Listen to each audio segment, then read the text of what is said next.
Good morning, Mark. Good morning, Transport Evolved. It's Thursday and I'm sitting in my Leaf.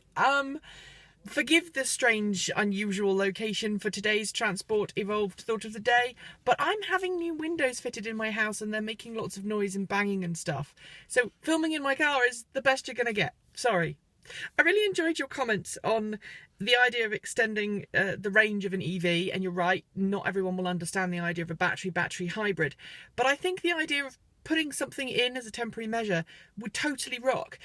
One of my thoughts would be to add a trailer, give EVs minimal towing capability, because as far as I'm aware, under EU law, you can tow up to 250 kilos without having the car type approved or without having the special license that says you can tow. I'm not sure about the type approval, but I'm sure someone will correct me if I'm wrong. Halo cars. I think the Tesla and the BMW i3 are halo cars, and here's why. BMW has a massive prestige attached to the brand. People aspire to owning BMWs. Maybe not you, maybe not I, but a lot of people do. They aspire to BMWs, and it's aspired to across the classes. We like to pretend there isn't a class structure, but unfortunately there is. But I think that BMW has a really broad appeal to all kinds of walks of life, and so that the i3 is really quite a transformative car, because it says to a huge number of people who would dismiss Nissan, who would dismiss Chevy for various reasons, and maybe even dismiss Tesla, to suddenly go, you know what? These electric cars aren't so bad, and that's a really good thing. So I think it is a halo car, and I think we will see the knock-on effects.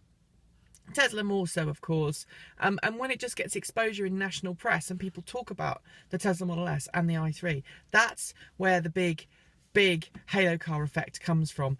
I don't think it's going to mean that people will end up buying Mitsubishis, but maybe they'll buy Leafs, or maybe they'll be less harsh on electric cars. I don't think it's going to cause them to go out and buy the next generation, this current generation car. It might cause them to go out and buy the next generation car. I really liked your question about Superchargers and Tesla. I think the reason that Tesla is doing it right, the reason that Tesla is doing what it's doing, is because it's not an automaker with a long-standing tradition of a particular fuel type or a particular behaviour. It's being run very much like a tech company. You innovate, you move on, and then you innovate, and then you move on, and then you innovate, and it's not there's no history there, there's nothing holding Tesla back. And so everything is thought of in an software engineering way, rather than a hardware engineering way, which is how we traditionally design cars.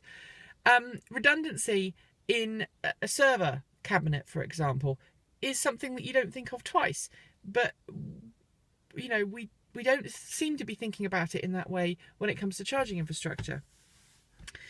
I also think that Tesla's not had that much money, and when you don't have a huge amount of money and you're challenged to do something truly phenomenal, you have to be a kind of clever. And just think about how much money Elon Musk saved by buying the Fremont factory, the NUMMI factory, and all the equipment inside it. He saved millions of dollars. And we've seen that kind of attitude from Tesla throughout, where it saved money by doing sensible things.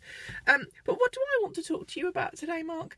I want to talk to you about mandated cars. Today, Sergio Marchionne, the CEO of Chrysler Fiat, or Fiat Chrysler, has come out and said, I don't want people to buy my Fiat 500e because I'm losing money on it. Stop buying my car.